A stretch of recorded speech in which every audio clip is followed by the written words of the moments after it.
Good afternoon, everyone, and you're very welcome back to this Fishamble New Writing Conference. I am Gavin again. We're joined, I've got a note to self, slow down,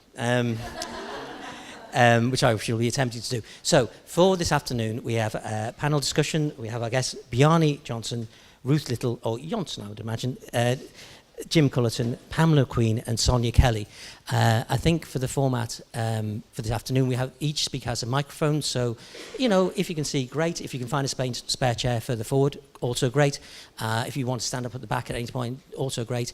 But we'll have microphones so you can listen to what we're saying. I'll give each speaker a good chance to talk for a bit. So we'll just give each speaker a good chance to talk, and then we have a chance for questions and answers. And we're very pleased about the amount of speakers from the first half who've remained to the seconds. So we'll have some thoughts about that as we go, but there will be an opportunity to speak, to ask questions, and to get involved. So if I sit myself down, it is... if I come first to Jim Culleton, who's the artistic director of Fishamble, and go for a straight-up question. Jim, it's here on a New Writing Day. Fishamble are a mere second on the producers of new plays over the last 20 years. So I guess with the room of writers, playwrights in the room, just some simple questions. How do Fishamble commission? Why do you commission, or why do we commission what we commission? And what do you see as the development of commissioning in Fishamble over the next short period? Yeah, thanks very much, and thanks for joining us again this afternoon, everyone. I suppose, as a new play company, and Gavin mentioned earlier, we've spent a lot of time thinking, what does that mean, and how do we work as a new play company supporting writers and helping playwriting in general, as well as producing our own work. But at the centre of everything, I suppose, is producing work and producing plays, and even all the development initiatives that we run, like the New Play Clinic is for the development of work which has a definite production planned. The Show in a Bag is a scheme that results in productions for 4 or 5 of those plays per year. Like, we try to make sure that everything we do dramaturgically and in terms of development ends up with a production, rather than ending in something that's a reading or something that's part of a development process. And we're driven by plays that speak to us now, that somehow express something about us grappling with the world we live in the plays that somehow try to make sense of the world we live in, and sometimes people say, well, what do you really want from a playwright? And I suppose what we really want is the passion and the vision from the playwright. We feel we can step in and help if help is needed, dramaturgically, in terms of structure, in terms of making suggestions. But unless the kind of the drive and the passion and the determination to say something and express a view of the world, or try and change the world, or whatever the playwright's drive is there from the start, we can't do anything unless that's there. And every playwright has a different reason for writing a play, I suppose. We were in this room, actually, just talking at the break, we were in this room rehearsing a play we did last year called On Blueberry Hill by Sebastian Barry, and it'll be coming back next year, going to New York and then touring around Ireland. And he said that at one point that that the two characters are kind of on their deathbed, they're close to the end of their life, and they are confessing to us, and that he feels as a playwright his job is to take his characters that you'd often be, you would cross the road to avoid them, and to bring them up to the gates of heaven, and that the play is the best possible case that can be made for these guys to St. Peter to let them in through the pearly gates. And you think, well, that's not every playwright's vision or view, but the playwright's got to come with that. If the playwright feels that's what he or she is doing, then we can certainly then start discussing dramaturgical issues and shape and structure. At one point in rehearsals, I was saying, I think we need to make a cut here, or is that necessary, or should we, what happens, if he does know that or doesn't know that. And Sebastian was saying, we will sort all that out, but the most important reason that we're here doing this play, we must remember, is that we have two characters whose feet are in acid, and we're trying to put crowns on their head. So that reason for writing a play has to come from the writer, and that's what we look for, I suppose, and then we can do everything else, hopefully, to help and support that writer in a way. And plays that make us laugh and cry. I mean, there was a talk earlier about unsolicited scripts and reading unsolicited scripts, and some new play companies no longer do that, and plays have to come through agents or through certain channels. Like the Abbey, we do read everything that we receive, and that's largely because we got a play back in the mid-90s from a guy who looked up, it seems like another age, and it is, of course, pre-internet days, somebody who looked up the yellow pages under T for theatre companies, sent his play to all the people listed under theatre companies, and I remember we read it, it made us laugh and cry. And we rang him up, and he'd never seen a play. We didn't know who he was, and that was Marco Rowe's first play. And he was kind of sending his play out. So that's why we kind of read every unsolicited script to kind of find those gems. But we commission in lots of different ways as well. So there's the unsolicited script that makes its way through that process. We talked earlier with Eva O'Connor about a play that came through an exercise in a playwriting course that developed into something bigger. We sometimes get a lot of plays from writers and we feel the writing is fantastic, but that the subject matter maybe just isn't quite right for us. So we then, from time to time, run multi-writer projects like Tiny Plays for Ireland or Whereabouts or Shorts. And we invite writers to apply for that and to send us ideas, and hope that through commissioning and producing the work of a lot of writers with short pieces of work that we'll develop relationships, which has been the case as well. One of those pieces we did actually for Tiny Plays for Ireland was a very tiny play by Colin Murphy. And it was about the Taoiseach and the Minister for Finance flipping a coin to decide whether to guarantee the banks or not. And then he said, I think I could actually do a more serious version of this, if you wanted a fuller play. And I suppose we then developed a play called Guaranteed with Colin, and it was very there was a lot of journalistic rigour. We had letters from the DPP threatening to sue us if we libelled anyone that they had a case pending against, and we had lawyers overseeing the script. I'm talking about lawyers as dramaturgs. Actors saying, I'm not sure, could I not say this, could we not do that instead? And we go, no, the lawyers have approved those lines, they're the lines, So it was a very bizarre situation. And then that we produced that, and then that led to a couple of other plays, which is something we like to do as well, that we have we try to get the balance between having new playwrights come through the process and writing first plays, but also having a commitment to playwrights over a long-term period that we are committed to. So we did a couple of plays by Colin, and then the GPO asked us, would we like to do a play about 1916? And we initially thought, it sounds like it might be a bit of a pageant, and we like to do plays that are about now. And of course, historical plays can often be about now. It depends what the intention is. But our initial thoughts were maybe we don't want to do that. And then they said, you can have the GPO at Easter 2016 for 2 weeks if you want. And we immediately went, we'll take it. And and then we developed the play inside the GPO. So, we like to be, I suppose we like to get a balance, when people say to us, you're the company that does plays in theatres, we like to get out and about and be a bit more site specific. And people say, you're the people that like to do plays in the GPO or on the streets of Temple Bar, we like to, get back into a theatre. We've had great success working on the development of a lot of show in a bags with the ITI and the Fringe, and then also with some solo shows. We've got 3 plays by Pat Kinnavan and a 4th one coming up later this year. Currently touring with Mags McAuliffe and her play Humans Abandoned. Yes. And previous to that, producing another play that Sonya wrote and performed, The Wheelchair on My Face, that came to a show in a bag as well.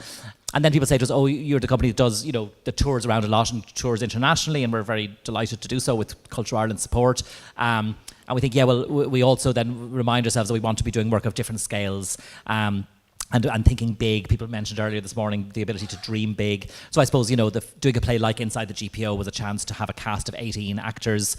In 2016, we did a co-production with Cush Came and Crash Ensemble and Galway Arts Festival, which had 10 performers on stage. So we're trying to think always about the scale and the range of work, I suppose. And with a Play for Ireland at the moment, trying to encourage people as well to think about plays that do demand 5 or 6 actors on stage, which maybe isn't a huge number. I mean, but it's by today's standards, it's kind of interesting. That's kind of considered almost a large cast, That's great. Thanks, Jim. Thanks very much. And everyone will get a chance to ask questions back. So I'll just go straight on to Pamela, if you don't mind. So this is Pamela McQueen. There's an odd word in the theatre, Pamela, which is colleague. And I like to think of us as colleagues. That's to say, we don't actually meet very much. But when we do, we understand each other, I think. There is a rather... I'm not sure about the only dramaturg in the village, but certainly Pamela and the work in the Tron has been notable for a long period, and then also the work independently as dramaturg. So in a way, 2-part question for you, and I appreciate you have struggling with the cold, so best of luck. One, really, a little bit about yourself, just so we kind of know in the room who you are and what you do. And also, I believe you've moved into the new theatre, which is dedicated to new writing, as a writer, dramaturg, literary manager in residence, or you can explain that role there. So if you'd explain your role in the new theatre, that would be great. Thanks, my colleague. And thank you for the invite today, of course, as well, Fishamble. It's a great day. So I am 10 years working as a dramaturg, but I'm only 2 years back in Ireland. So most of my dramaturg working career has been over in the UK. Some freelance work, and also with in-house at the Tron Theatre in Glasgow, doing a lot of development work with Highlands and Islands Arts Agency and the Playwrights Studio of Scotland, which is a particular model about development solely of playwrights and playwrights' careers. So that's a little bit of background. So then I'm now in New Play Dramaturg in the New Theatre, and very new, like officially there 6 months, and I started conversations with Anthony, the artistic director, last sort of autumn time. So in the immediate sense, I am working on productions with Jane McCarthy, The Harvest opening July 11th. Did I get that right? June 11th? June 11th. June 12th, sorry. And a couple of other writers, Nadine Flynn and our writer-in-resident, Ciara Elizabeth Smith, this year. But what I'm probably going to talk about more is the projected future. And I'm going to say projected specifically because we come under that new arts grants funding model. So the famous words, all pending and subject to funding. But yeah, so the idea of an in-house dramaturg, which maybe is a little bit more of a European idea, and Anthony came to me, and I felt like the playwright in a sense, because he bombarded me with hundreds of questions about what and how it could work. So some of the little bits of thinking behind it that came through was that, of course, the New Theatre is a building. It's a producing venue, separate to a company model, if you like. So what does that mean to dramaturge a building? And phrases we came up with are about frame, social context, and research. And out of that is practical application. We come into this notion of building entry points and where and what the New Theatre is in terms of the ecosystem of playwrights, playwriting, and Irish arts. So yeah, in terms of the building, what could we do for development and playwrights beyond of maybe developing a play? And so that's what we came up with, a couple of ideas of programs that might be responsive and useful for playwrights. And in terms of all future developments, you know, are very interested to hear from playwrights and sort of canvassed a little bit our own associated playwrights in the building. So that's going to include things like potentially, and hopefully fingers crossed, working with Broken Talkers on a year-long program where playwrights will work with them about how to make text on the floor. Other things are about the notion of, you know, plays being 4D, moving and talking in space. So having members of the creative team come in and work on a series of day-long masterclasses with writers, people like Joan O'Cleary doing costume, Marie Kearns for set and scenic design, Carl Kennedy for sound design, how that all works with you, the playwright, and new plays, of course, they've worked on. So notions that you can do development programs, I guess, for skills and craft, you know, playwriting craft, you know, as well as obviously then thinking about developing scripts to the stage as well. So in terms of developing scripts to the stage, the thing we talked about a lot and continue to talk about is entry points. You know, entry points into those programs for writers and at what places we can work with writers at what stages in their career. So, and referencing that back into the ecosystem. So yes, commissioning, but something that we did in the Tron that we called completion commissions. Because there is quite a lot of development, which is great, and the exciting part of, I think, a hugely exciting part of playwriting in Ireland at the moment. So, you know, you have people like the wonderful Axes and their lab program, or Niamh O'Donnell at Mermaid and the residency programs, or you've even got things like the local authorities doing their bursary awards. And there are plays that are very nearly and almost ready for the stage, but not quite reaching the stage. And we have a stage. So, you know, come along in, and we will hopefully be in a position to bring some of those to the stage with completion commissions. Because, yes, money. I have a after Eva's talk, I have a title down that says money. Let's talk about that. So one of those, for example, would be working hopefully with Michelle Reid next year, and then this feeds into another idea, which is themed seasons of work. So that particular play that she has that she would like to bring to the stage centres around ideas and issues of gender. And so we had a notion then that we would expand that and also do another sequence of plays around that were short play commissions.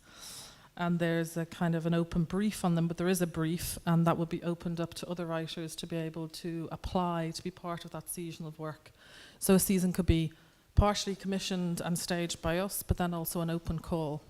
Because open call is at the heart of TNT, sorry, we call that, we do that acronym quite a lot, the new theatre thinking. So for, I think, I'm going to say 5 years, Jane, I'm asking, she's new writing coordinator at the theatre, there's been a week of new play readings at the new theatre, which is open commission. So anybody can submit, all of those plays will be read, and usually about 5 of them are given a staged reading, and in the past, often one play would be fully produced then in the next programme of work. And that would be a plan going forward as well, that there'd be a commitment to doing that. Yeah, that's kind of... Can I ask you a slightly cheeky question with regard to that? Okay, I'll go for it. Just because you are the new theatre, are you looking for a certain scale of play, which is what we were talking about, within that venue? Are you now thinking beyond that, touring or producing outside of the new theatre? Yeah, I mean, we're very much thinking about co-productions, for sure, absolutely. And there's some venues who are talking to us, actually, about touring to them, yeah, who are of a similar size and scale stage-wise. And in terms of casting, what we talk about ideal on the our stage would be sort of the 3 to 5 cast size, I think it's fair to say that Anthony would not be the hugest fan of monologue theatre for people who know him. But having said that, sort of dynamic, highly theatrical monologue work also works in the theatre. Just recently there we've had Phelim doing Down Night in Paris and London, which has worked beautifully, Yes, and just I suppose a couple of things that came up from other people talking, which was so interesting today, was ideas of access as well. So we started as part of this new idea, or what could the new theatre be, which is a little bit like, I think, potentially Fishamble in 2004. It's a similar kind of moment. Talking to the ADI about both opening the theatre up more to... ADI being? Oh, sorry. What is the acronym for again? Arts Disability Ireland, thank you.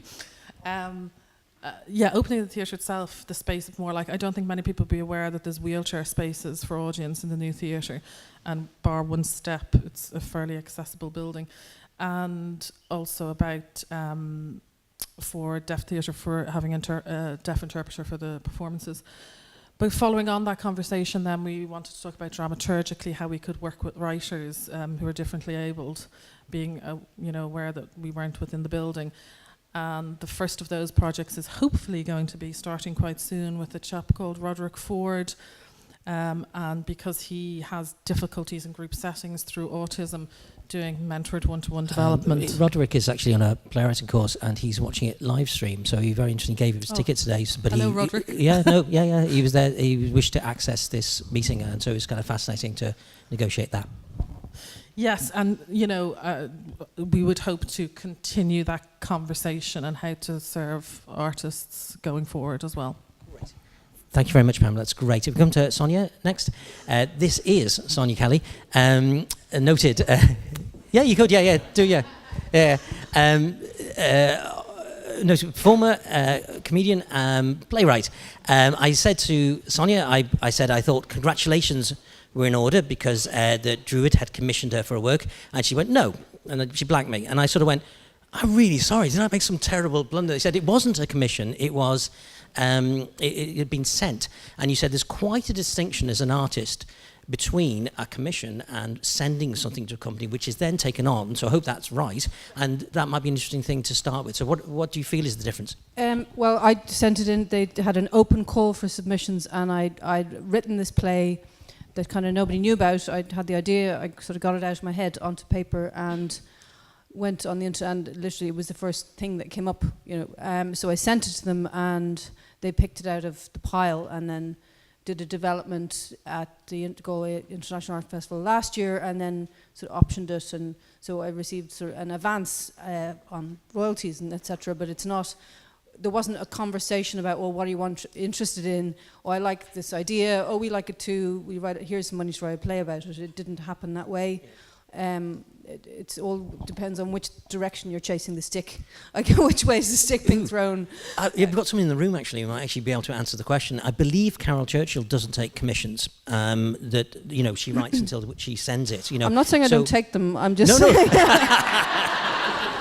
So off you go, Sonya, and I'll see you in 3 years.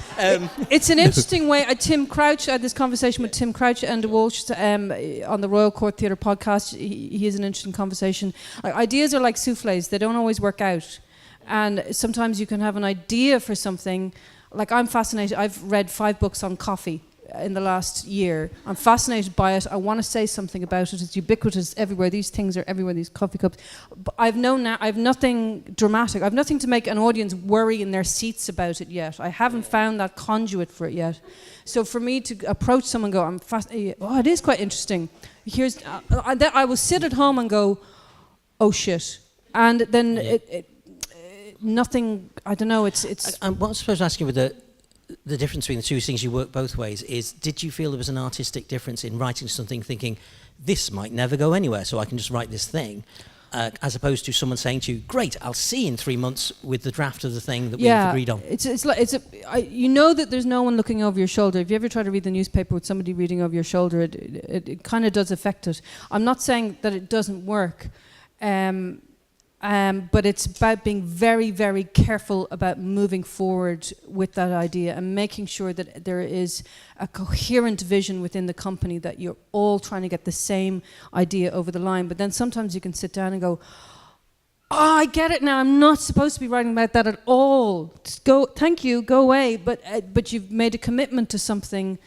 So it's about finding a way to live and pay for your life, have the freedom to make the idea go where it needs to go, and honour the relationships that you start with people in terms of, very dangerous words are, I'm going to write about. They're very dangerous words. Yeah. And because you will have people for 10 years going, well, how did please don't talk. For me, the great emergency is be ready. So furniture is going on in the Galway Arts Festival this year with Claire Monley is in it, and she's a playwright. Hello, it's gone. No, it's back. She's a playwright as well. But the emergency is be ready, get something, have something in your pocket. So when people go, it's the what?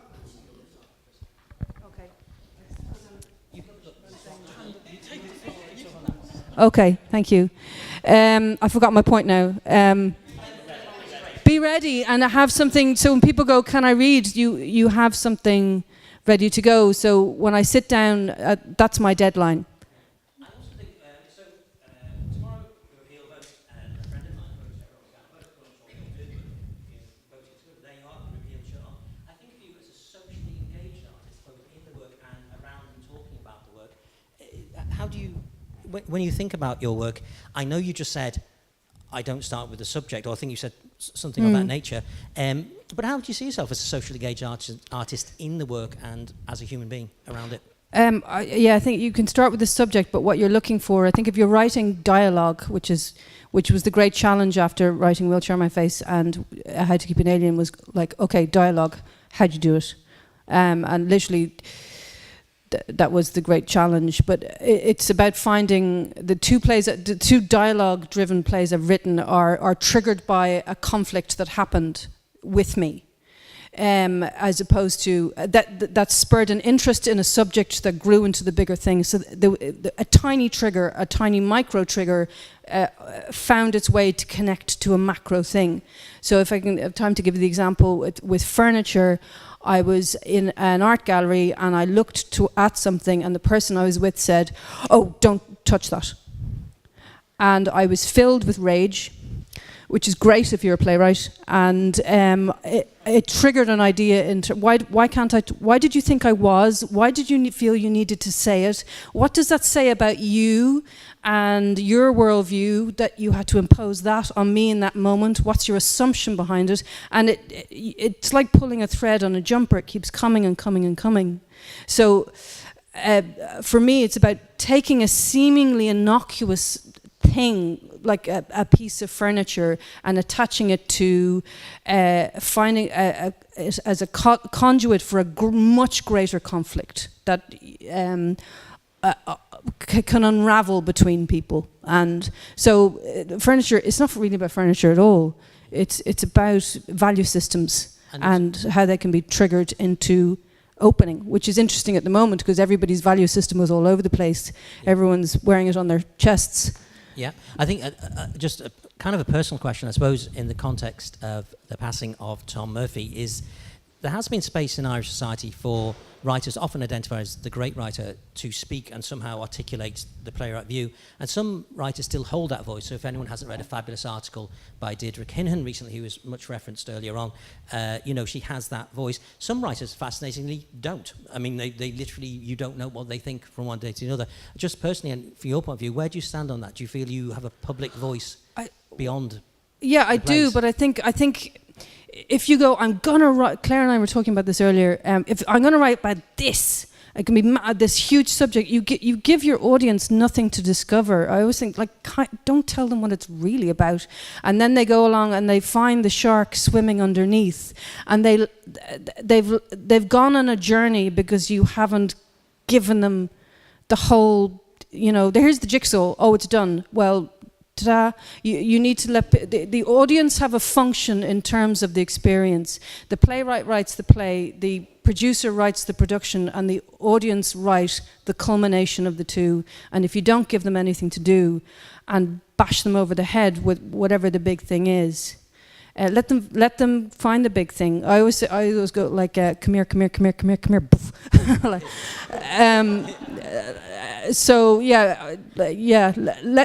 Hide your big stuff underneath, and then the audience go, Great, that's great. Thank you, Sonya. If I could chuck that microphone along towards Ruth, that'd be great.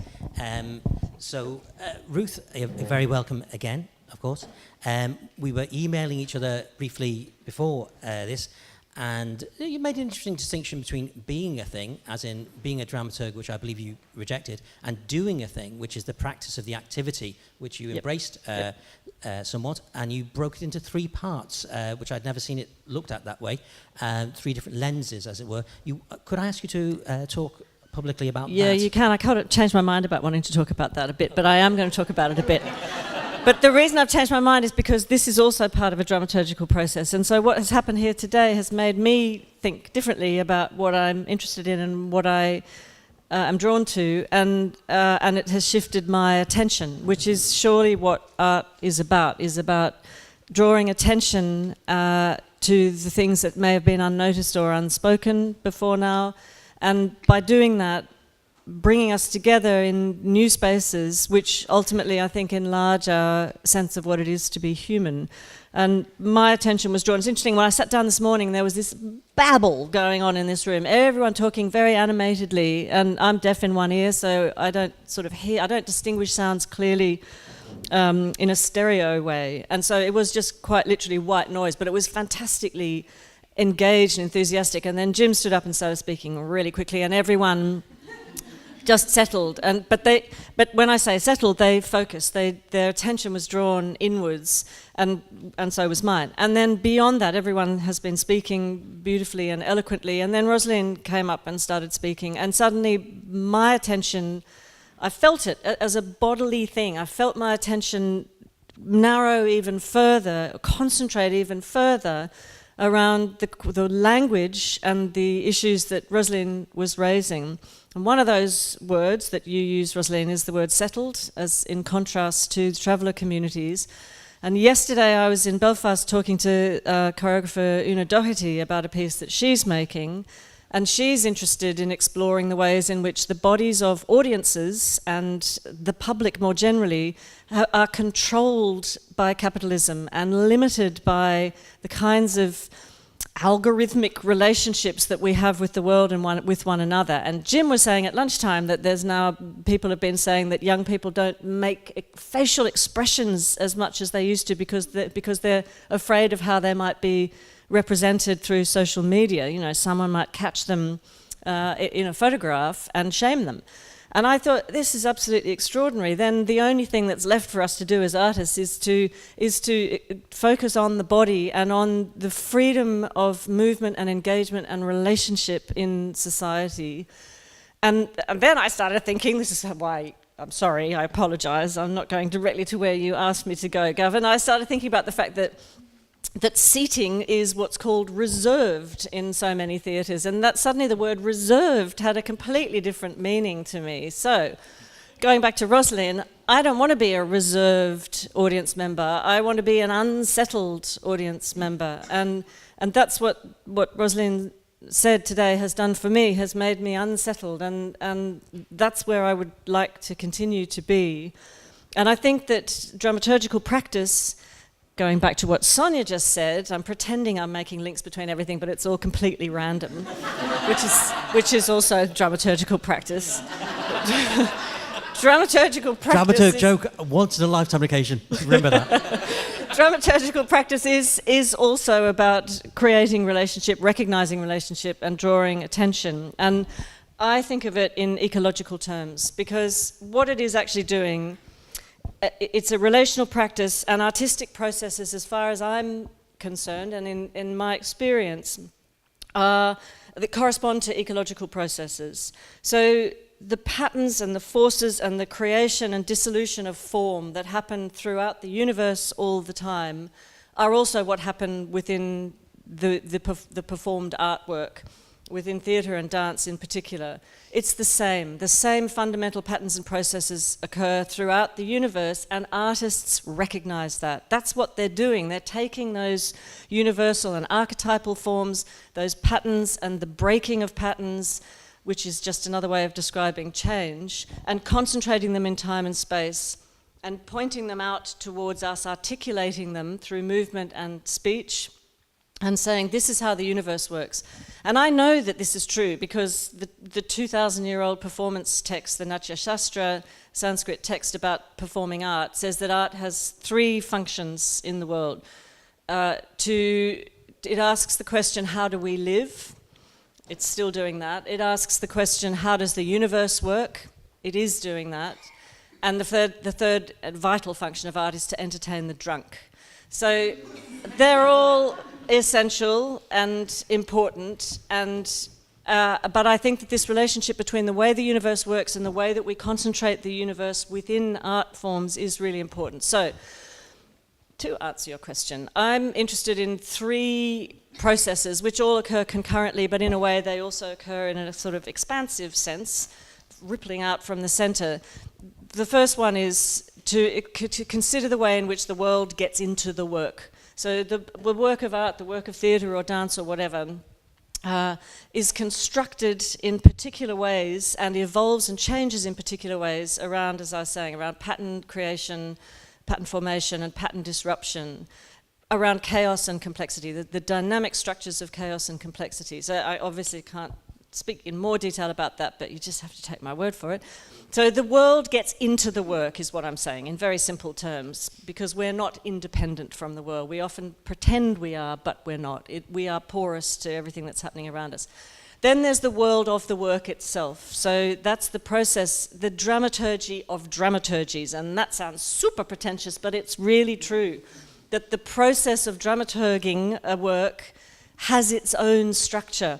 And why wouldn't it? Because everything works the same way if it's alive, if it's a living system. So dramaturgy itself depends on, like any complex system, depends on the conditions that you set up at the beginning of the process. It depends on a perpetual vacillation between order and disorder. And it depends on drawing attention to and finding meaning in the creation and the disruption of patterns. So the same thing happens throughout the process. that is happening throughout the work itself. And then the third thing is, how does the work go out into the world? So that's the final part of the process, and that relates not just to how plays communicate with audiences or invite the participation of audiences, but also how we as makers and as artists work in the world, how the work is socially engaged, how it articulates meaning and feeling beyond itself, so that it continues to engage and to develop forms of agency for others. I'm so over the idea of the passive audience member. So, yeah, that'll do. Great. I'm sorry about that. And I very much look forward to you applying to the job of dramaturg in the Abbey in the near future. It'd be great. If I turn to Bjarni last, thank you very much for your patience. You should pass a mic over there. Thank you very much. And thank you for the patience in waiting. And given the richness of what's being said, and after this we will turn to you, and we'll just have a microphone to hand. Ronan, thank you very much. Feel free to go, actually, I don't really want to answer that question. I want to, free form on, think of on what's happened. But the question I was going to ask you, or thinking about, is you were talking about the Greek tradition. There's a bit of a lead into this one. I too stood on the Acropolis 2 years ago. I avoided it for 30 years on the grounds that it might be too much. You might stand on the Acropolis and go, it's all Greek. It's right. This is it. And it's a lovely place, and I did not get overwhelmed, which was also lovely. But there is this thing of always back to the Greeks. And yet there are other traditions. So there's the world as it's changing, as you articulated in your speech, and the change we're all living through. But there are other very old traditions. So in Ireland, we have an insular tradition, or the Celtic or Irish.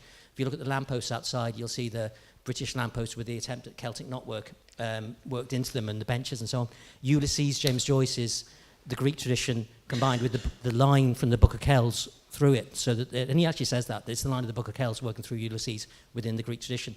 So we have that as an alternative, a go-to place. That's something that's part of us. Iceland. That was the question I was going to ask you. Is there an Icelandic tradition beyond Greece? Well, yes, there is. But I have to say that we actually did take a lot from Greece due to, first and foremost, during the struggle for independence. And now we are celebrating, this year, we're celebrating centennial, 100 years since we had our sovereignty. Before that, we were, I don't like to say that we were colonized by Denmark, but they had a similar upper hand in Iceland as they still have on the Faroe Islands and in Greenland. So I think by then we had already kind of taken on board a lot of structures, even architectural features that you would trace back to the Greek tradition. Sorry, is my imagination, or did the Danes try to get rid of Icelandic musical instruments, so there's only vocal music remaining? There was, yes, actually there were. We had a kind of a. I wouldn't even describe it as a fiddle, but it was some kind of an instrument that you would be able to play with a bow. But yes, it was the musical tradition was totally it was vocal first and foremost. So everything kind of arrives at our door in the 19th century, including also the idea of being free, and that comes from the Greek. They had such an impact in the 19th century when they kind of fought for their own independence, because they were able to say, well, look, we were somebody all those years ago, and now we're going to, repeat that. We're going to go back in time. We're going to refer to our heritage, to our history, and we're going to take matter into our own hands. And this is exactly what Icelanders did, referring to their history, referring to their literature, but on the terms of, I don't know if you'd call it Greek structures, but we would implement or take on a lot of ideas that had been, that are totally Western, and not so much colliding with our own ideas, but we still have traditions that are Nordic, Celtic, a mixture of both. So like our mythology, and I was gonna legends say that, are yeah. like a mixture of those two. I mean, an interesting bit of trivia is the Odyssey, after Latin and Greek, was first translated into Irish and into Icelandic. So they're very aware of the Greek tradition from old times. And you had the great Snorri Sturluson, I don't know if I'm pronouncing it right, but he one of the great mythographers of the 14th century, Snorri. Snorri Sturluson, yeah. He wrote Was he rediscovered as part of this?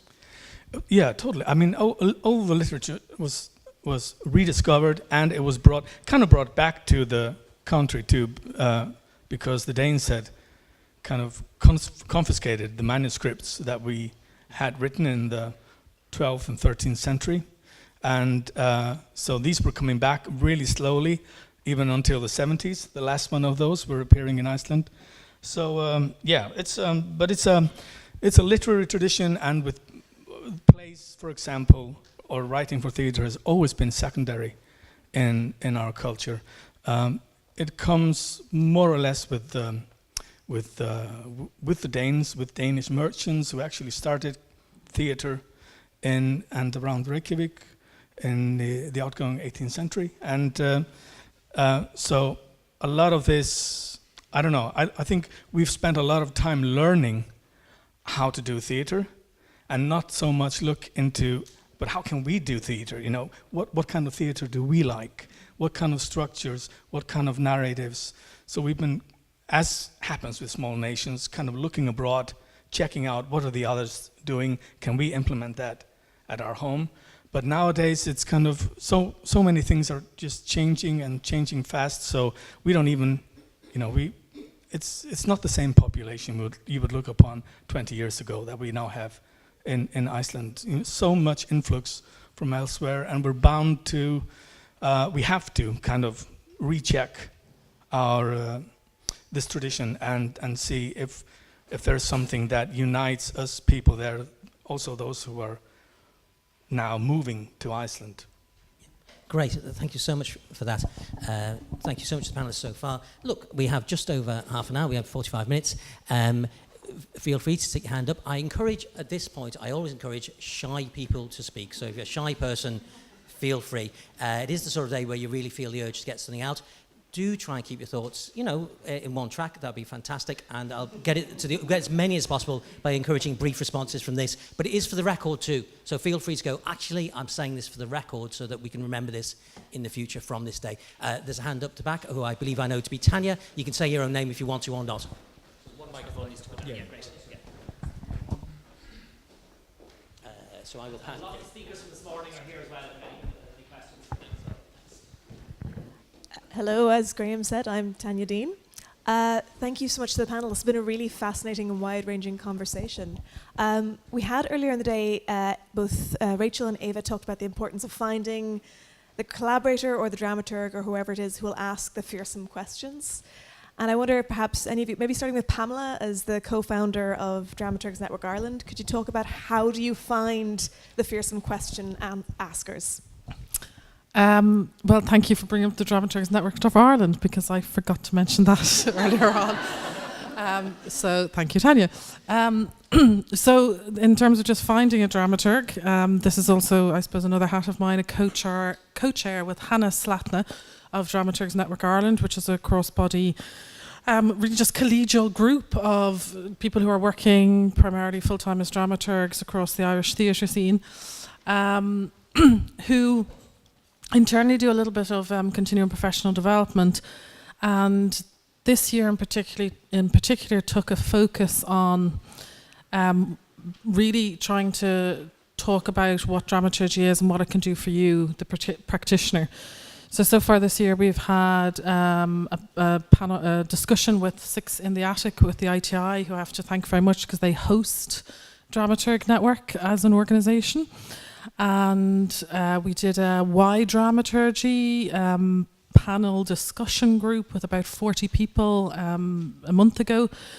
And we also have one coming up with the Dublin Fringe Festival in June 19th, I think, which will be an evening session, 6:30 to 9, and it's aimed at people who are lead artists in the Fringe Festival and around different dramaturgical interventions which could be useful to you in your work between now and putting the plays up in September.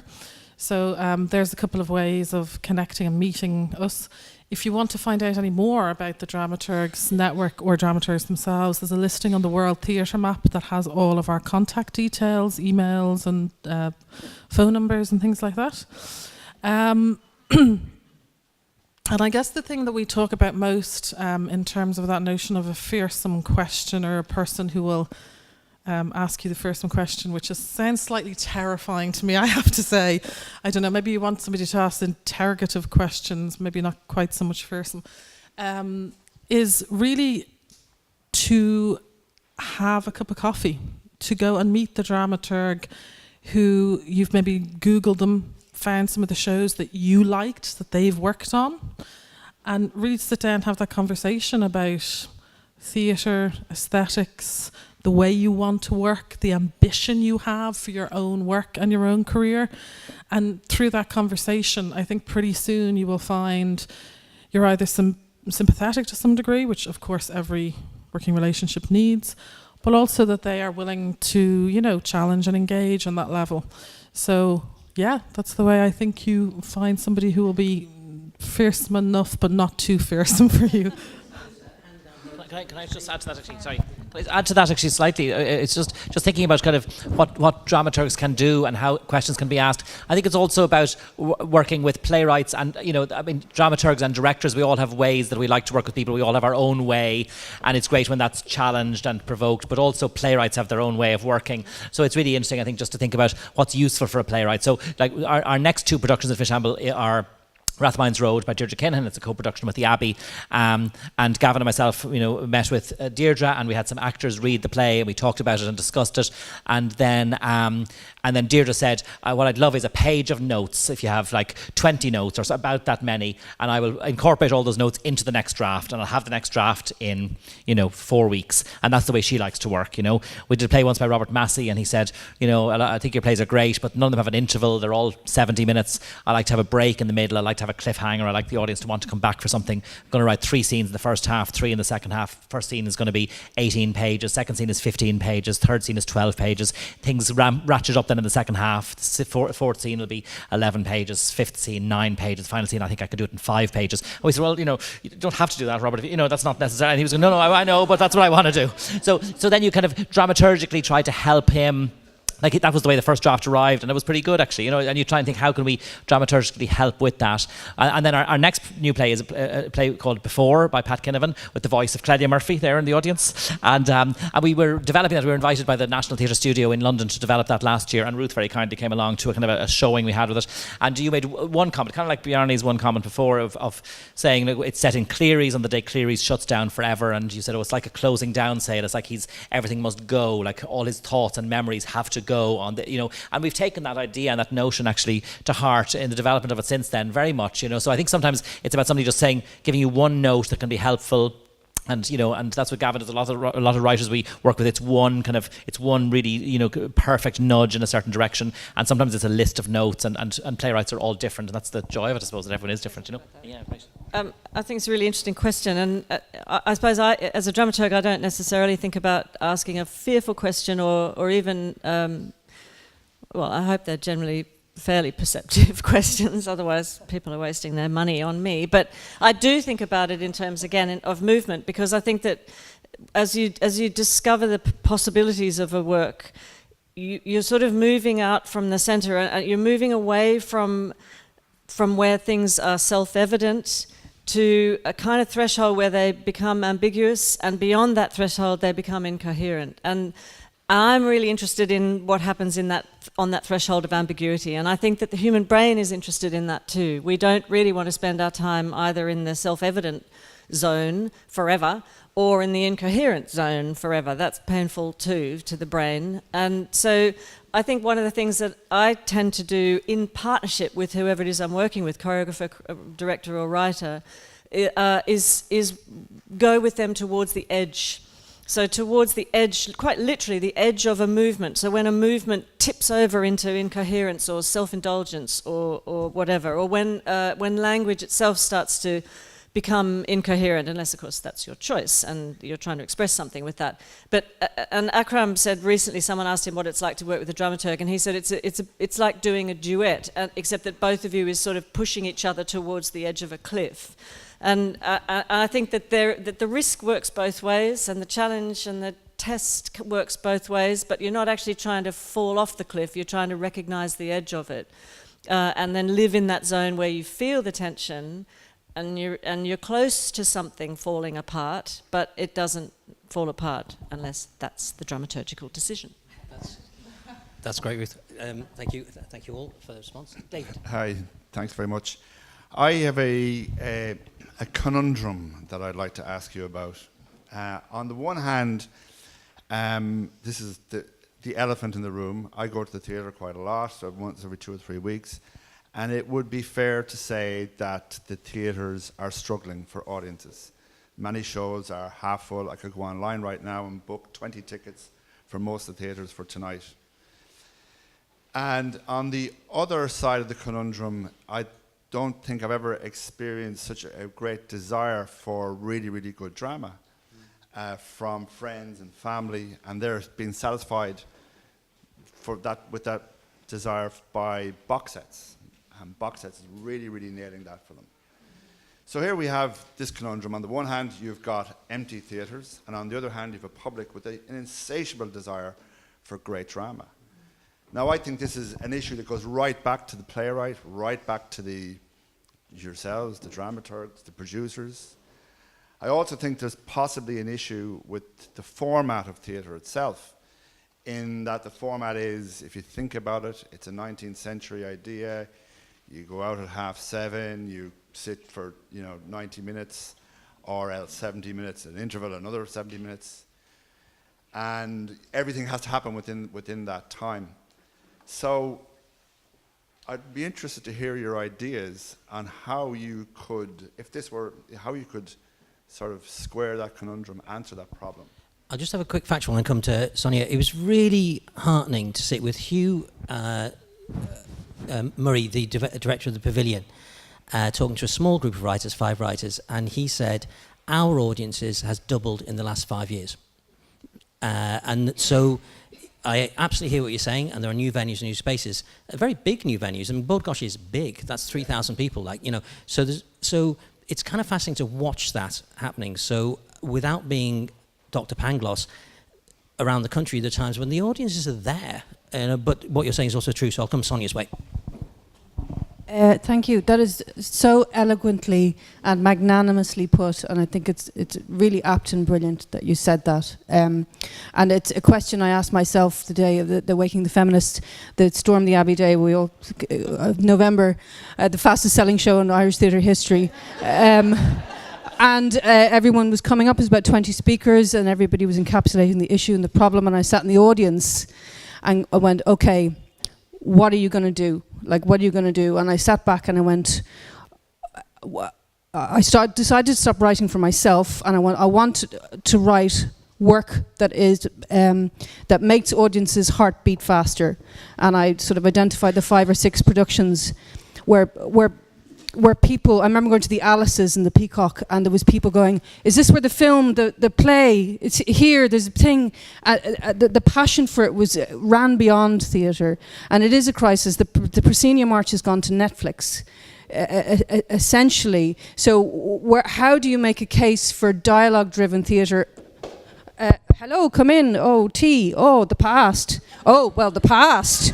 Oh, no, the past.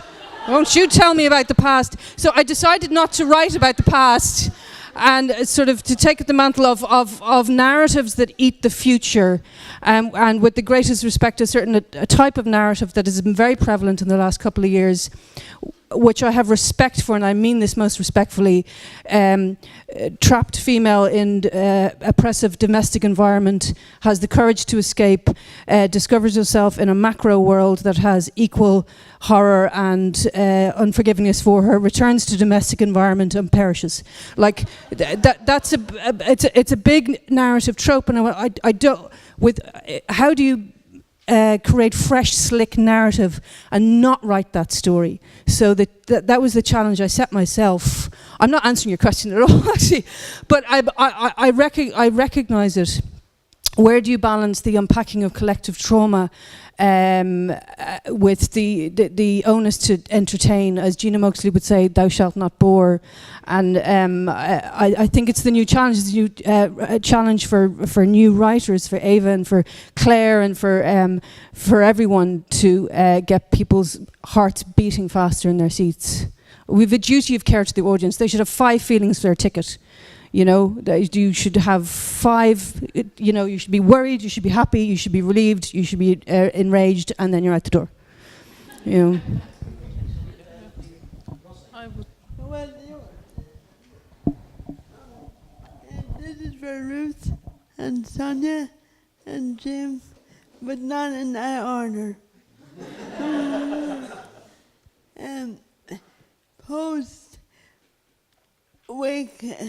Post-Waking the Feminist, I envisage for the next 5 years, we will move out of that domestic female estrogen, is that the right word, driven drama. Although I have to say, as a side point, Rafferty's Hill, Marina Cards play in the Abbey was a very traditional Greek mythology, and for me I loved it. And maybe I'm old-fashioned, but I was pretty satisfied to go again and again, 3 times. Anyway, my point or my question, and maybe you won't have an answer, but you might comment. In Ireland, be it radio drama, theatre, whatever, women are there. We're either writing it or making it or performing it. I wonder if the gender gap is closing. When do we talk about, or how do we talk about, or how do we deal with the aesthetic of diversity in stage?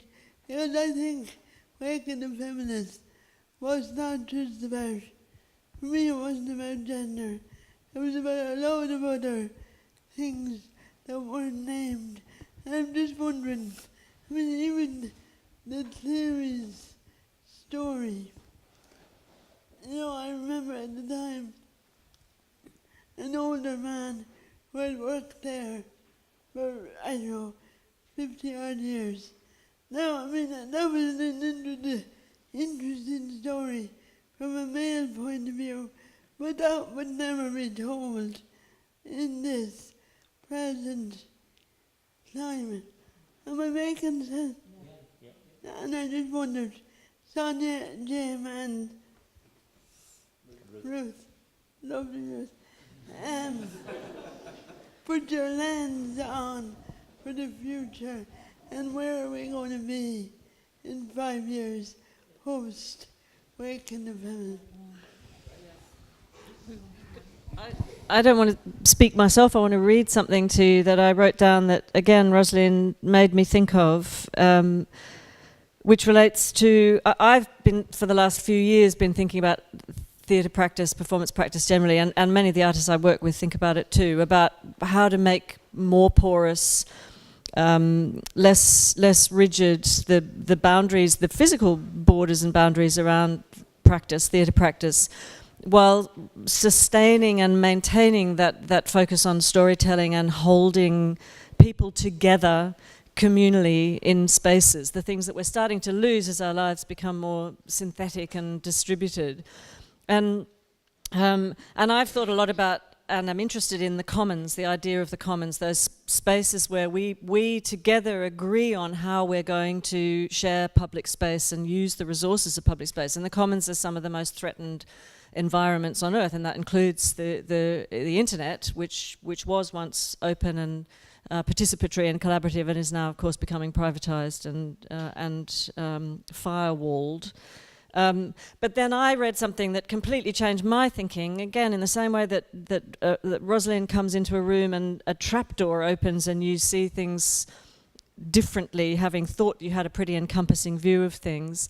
And I read an article about the undercommons, which is written by a man called, a cultural theorist called Fred Moten, a black American writer. And I just want to read you this thing that he says about the undercommons, because I feel as though that's the next place where we must devote our practice and bring one another together beyond the rather idealistic sort of Happy Giselle version of the commons itself. And Moten says about the undercommons, in the trick of politics, we are insufficient, scarce, waiting in pockets of resistance. And sorry, by undercommons, he refers to blackness, but blackness for him means people with disabilities, women, the queer people, and African Americans in America. In the trick of politics, we're insufficient, we're scarce, we are waiting in pockets of resistance, in stairwells, in alleys, in vain. The false image and its critique threaten the common with democracy, which is only ever to come, so that one day, which is only never to come, we will all be more than what we are. But we already are. We're already here, moving. We are more than politics, more than settled, more than democratic. And so I think there's always another space to inhabit and another wall to dismantle, and that process will never end. We'll never take theatre to the place where it's meant to be in the 21st century. I think we'll always be looking for what that place is and who might come together in that place. So just on the idea of the notions of commons or commoning, I think it's really fascinating in how you organise your theatre production. A small other hat of mine is working for HowlRound Theatre Platform, and I was over with them in Boston last week, and we spent a day with people who work by commoning. And in that they talked about how difficult it is to go against capitalistic structures, but the most successful element of that is something called the Latinx theatre community. And it's a theatre community that's come together of Hispanic theatre makers, and they challenge everything about what HowlRound does, because they're the most democratic and non-hierarchical model. So the further that HowlRound push into diversity, the more successful they become. And that was so key to me in thinking about, if you want to be successful, you know, go as far as you can with diversity and you'll get there. Yes, I think there's never been a better time to tell a different story. I think they went, okay, come and have a go if you think you're hard enough. You know, there's been a democratization of and allowing people in the way. Like I remember the 90s where you wouldn't get a, you know, everything was just so much more closed off. So you know, I think there's never been a better time to tell a different story. And personally, for me, I don't think it's. For me, it's not that it's not important. Of course it is, and I don't mean to be reductive in any way. But it's about being an activist by not talking about certain subjects anymore, by not unpacking domestic violence anymore, or you know, constantly reminding people of the horrors. I think you can equally say something by looking at the negative spaces and looking around and going, what is not being talked about? What are the things that are coming out of characters' mouths? What are they motivated by? And it doesn't necessarily always to be escaping oppression. It can be by desire to doing, and what I call like eating the future. So I think it is the great challenge for people. And I think one of the answers to that is just is sticking your hands up to your elbows in diversity and diverse communities, and making them not necessarily always challenge the world that's around you. There's a great documentary called The Celluloid Closet, if anybody's ever watched it. It's about queerness in film, and it goes from when gays were evil, gays were victims, Moonraker, gays are Bond villains, and now they're just people who are just, they're no longer, their narrative trope is no longer battling society. now that so the nonness of their issue with How to Keep an Alien, it was always, two women fighting the government. Like, it's not. The whole point, I didn't even use the word gay in it, actually. It's just two people trying to get a visa. And the nonness of discussing it in any other way was the political statement. So, anyway, blathery blee.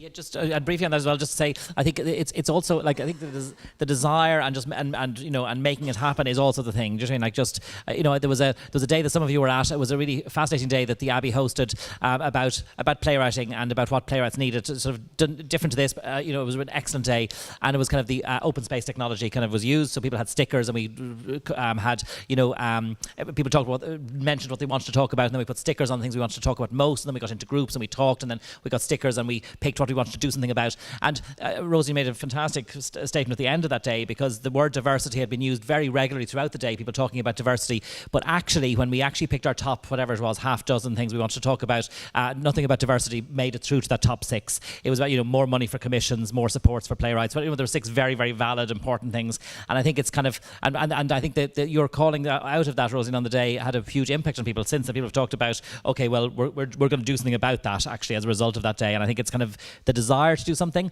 We were on tour in Australia a little while back, and they're, you know, they were kind of, well, not quite laughing at us, but you know, the fact that we were talking about trying to, you know, that our view of diversity was about gender equality. You know what I mean? It seemed really awful and backwards. You know, and they're dealing obviously with kind of the Indigenous people, with Aboriginals and Torres Strait Islanders there, and how to represent those stories on stage, and great companies like Iljiberry, I think is it.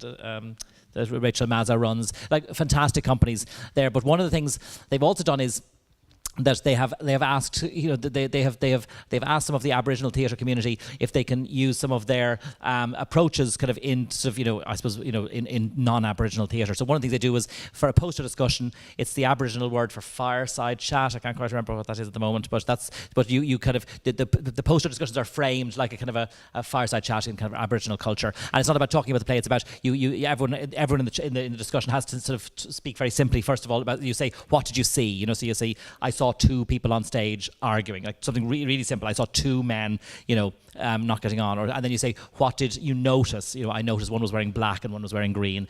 And then what did it make you feel? I'm describing this very badly, but it was kind of a whole new way of actually analysing the theatre you saw through, I suppose, Aboriginal culture in a way, and it's hosted by kind of Aboriginal theatre artists. And I know, so I think there are kind of interesting ways perhaps we can, but it has to be about the desire to do it and to make it happen, I suppose, from all our points of view, you know. Breda here, yeah. Hello, Breda Cash, I'm independent producer. And Gavin, you just mentioned, you were talking about the Pavilion Dublin, their figures. In fact, the reality is around the country they're not, and there's a huge breakdown of the trust between audiences and the work that's going out there. I think the last number of years during the recession, where I longed to do a play that had a couch, 2 chairs, a door, and more than 2 actors. But the reality, the financial reality, was that we couldn't do that. So I think there's a job to be done now in terms of building a trust back and creating the storytelling that people want to go and see again. Really, because you're there, so people may not know who is a very noted producer of commercial work. So a lot of what we're talking about is, in a sense, within the subsidised sector. So having your voice there is fantastic. Is there a place for new writing in the commercial sector? Absolutely crying out for it, actually. And the thing about, from a commercial producer's point of view, is a lot of the scripts that come to me are not ready to come to me. So there's a lot of work that needs to be done, and the financial investment in getting a new play on is just so risky and so tight that I would love to engage with new writers in that process of trying to get the work to a point where we know it's a viable work for a start, and we can actually then, as independent producers, put a huge amount of effort behind getting that work produced. Great. Thank you very much for that. Does anyone like to respond to that? Yeah. Just a little bit, just to accessibility, because I think that's a term that has also been, when we're talking about commons, we're also talking about a term that has been perverted, because accessibility is now being used in many publicly funded institutions in order to sanctify, so to speak, their wish for being a total sellout. So they will say, yes, well, let's remember that we funded arts because if the arts hadn't been funded, who would do it other than the public? And it was supposed to be because of the arts, because the arts had to have a place. And in theater, national theaters came about because of art. And that was a certain kind of accessibility. But now when you hear many theater directors, for example, talk about accessibility, they are talking about how they sell their stuff to the general public, which means that they will look at their repertoire and they will make sure that they have reasonable accessibility. For them, it means selling tickets. It's not about progressive art anymore. So the term itself has been taken and it's being used on totally different grounds than before, when we kind of first had the ideas of funding things publicly, the arts. So, yeah. Thank you. Great.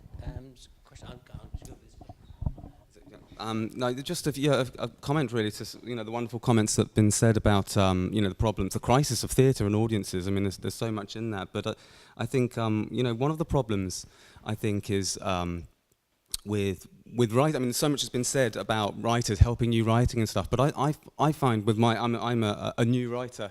And I have great ideas for theatre and things, and the problems with it. One thing for me, coming from a poetry background, I don't think there's any accident that all the great playwrights started off as poets. Some were great poets, but they certainly had that background. And I think that so much is talked about writers, and yet the experience I've had with theatre is that there's great contempt for writers, and a lot of the new theatre companies don't understand writing, and they don't like things like Shakespeare or great writing, things like that. And I can understand that because of the problems of the literary play and those aspects, which just because they're literary plays doesn't make them good plays. But there is, the Pinters that came through, the Becketts, they didn't come through because, like as Sonya said, they wanted to write about something. It came from a very deep understanding of craft and mythology and those aspects. And I think that's something that's missing from great theatre. And then there's that connection to what producers making money and everything like that. There's a big thing. But I mean, I wonder about that. I worry about that as well with writing, that the writer who is perhaps has a literary sense but still wants to be accessible for everyone, as Shakespeare was for everyone, and yet deeply literary as well. I wonder, is that how much of that is there now for the writer? Do dramaturgs, do theatre companies get worried when they see a literary play? And I don't mean, and when I say, the trouble is as well, there's a connection as well with performance theatre that's going on and performance poetry, and there's been a lot of trouble with that in the poetry world, because what you're having now is people, the sort of hip-hop poetry, which is wonderful, and I love some sense of performance poetry, but a lot of it, you've got people who don't understand the craft, who are using quite trite rhyme, and that's coming through even into theatre, and that's been considered the literary play, which some writers would argue isn't a very literary play. These aren't new things, really. They're on the surface new.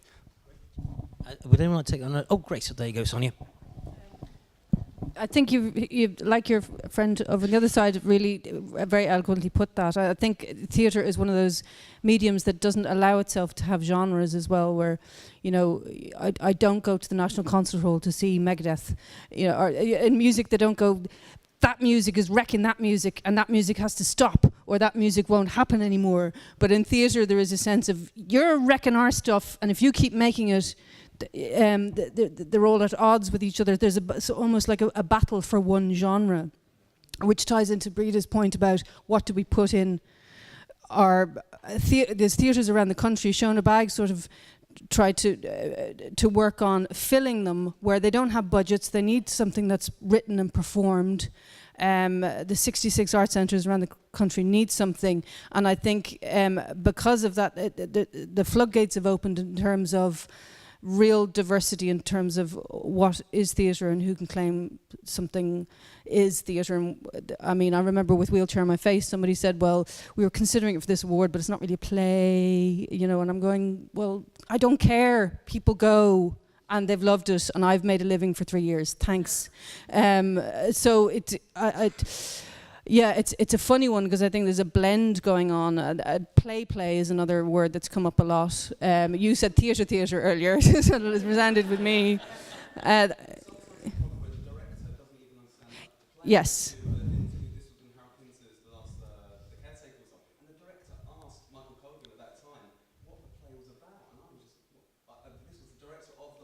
Yeah.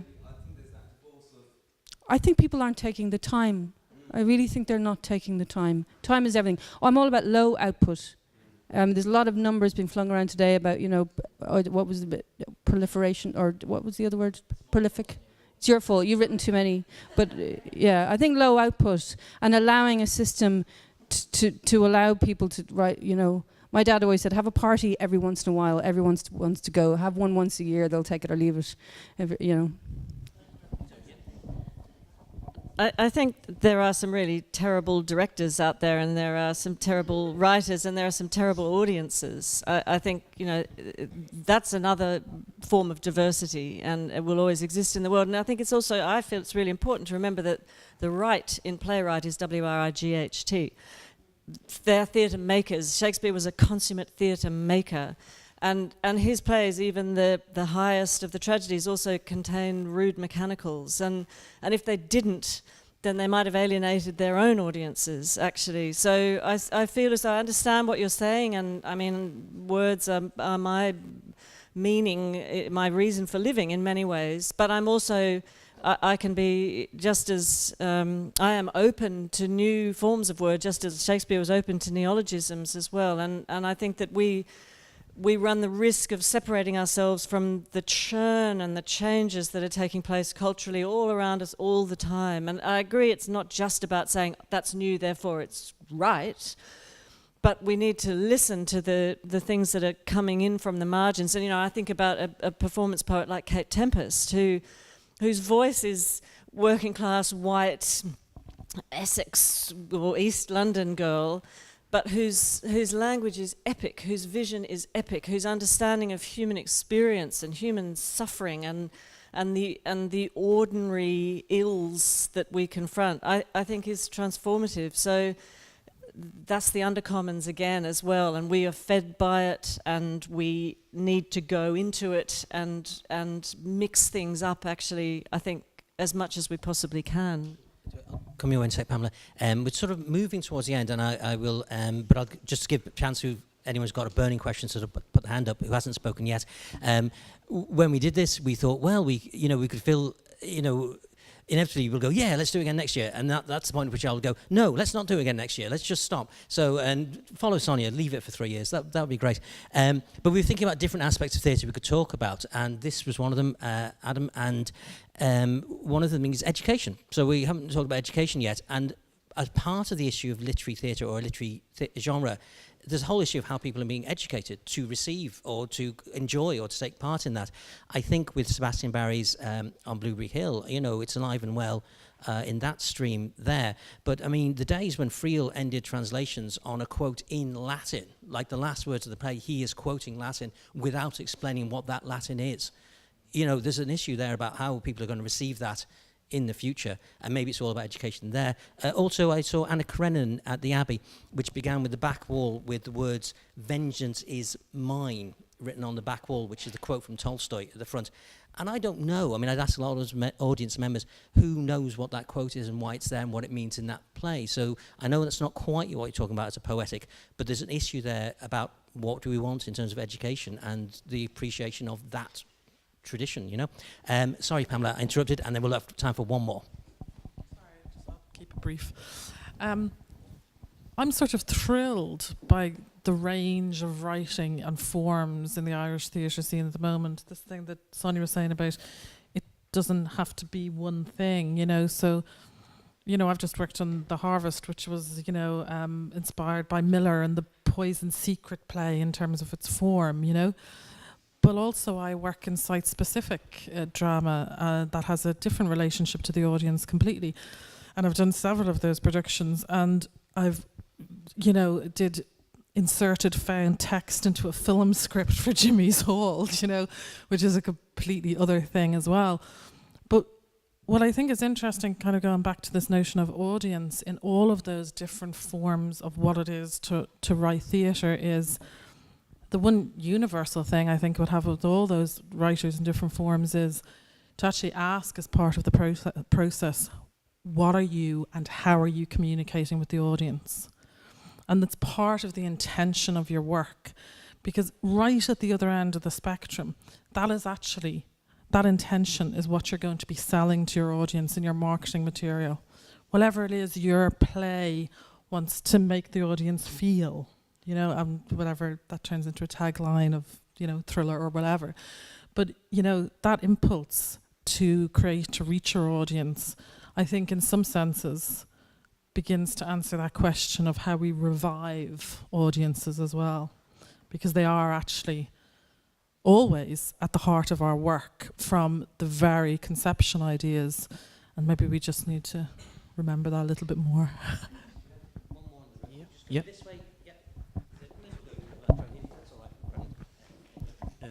Hello. Oh, there we go.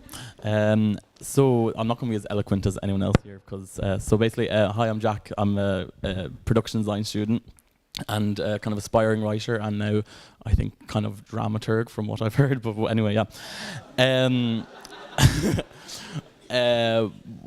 I read something recently. It was a quote from John Truby, and he said it's basically based off of like what Sonya and Ruth was talking about, but it was about kind of the idea of the starting.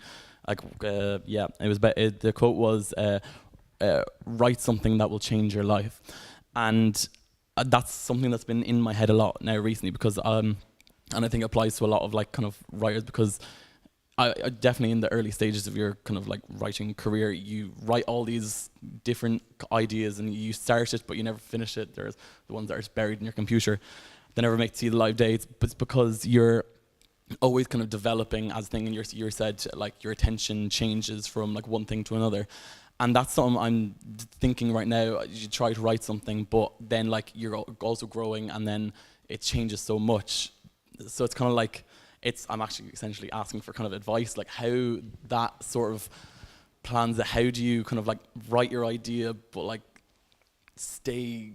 I don't even know what the question is essentially, but just like. Yeah, go for it. It sounds like you're doing everything right, but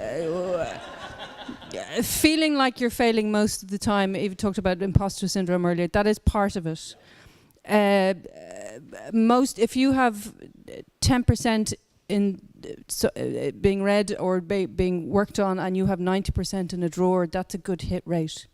The wonderful comedian Anne Gildee once said to me, "There is gold in the shit."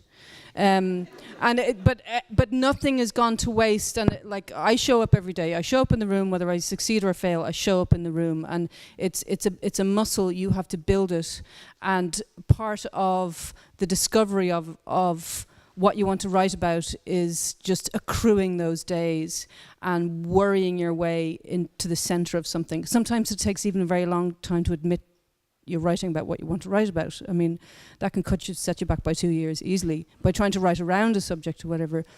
But if you're showing up every day and you're worried, then I think you're onto a good thing. Unfortunately, all the negative aspects, people think writing is this, the Jessica, you know the thing with Murder, She Wrote, where she's at the end of the page goes off.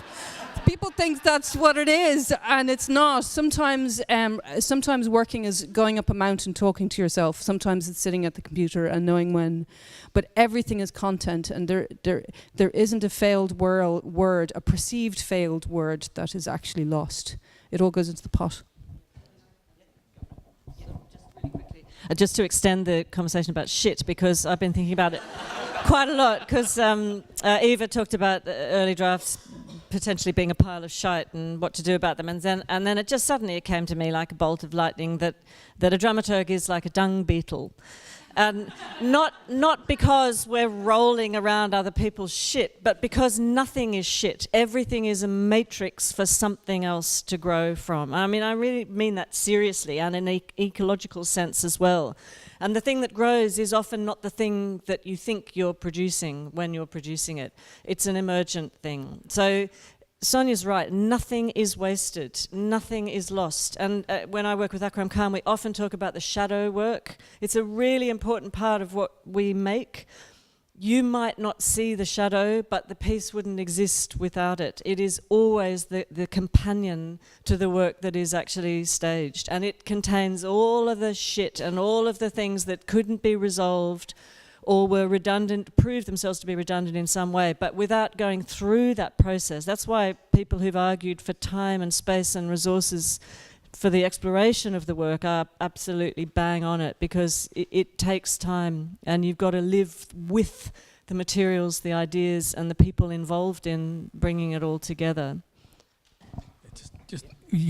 Some of my best work, I think, I've written when I hated theatre. When I absolutely hated theatre, and I was promising myself I'm never going to do this again, then something happened. So, stay tuned. Thank you very much. Just some words to wrap up. I would be remiss, I always have the voice of our producer Eva Scallon in my ear at this point, just to say that Fishamble will of course be producing new plays, so we would very much like to see you be those audiences. We moved a little bit away from the idea of holding the mirror up to nature, you know, the Hamlet image is on the Abbey at the moment, to wrestling with an audience, to talking with, to looking to shift, to engage. So come along, be those audience members, wrestle with us and see what we're doing and what we're about. It's all on the website. Rathmans Road, Deirdre Kinnan later in this year, and The Humans Abandoned on tour. Work by Pat Kinnavan across the country, and a new work by Pat Kinnavan, which you said very quietly, but you know, we're really excited about that. So that is all part of that. For today, when we set up the whole thing, we deliberately left an hour between 4 and 5, so that there's tea and coffee in the room there. Those conversations that happen on a day like this, away from this conversation, are really important. So if you feel like I should go up to someone and talk to them and say, "Hi, my name is so-and-so, I would like to talk to you about this," do it now, feel free.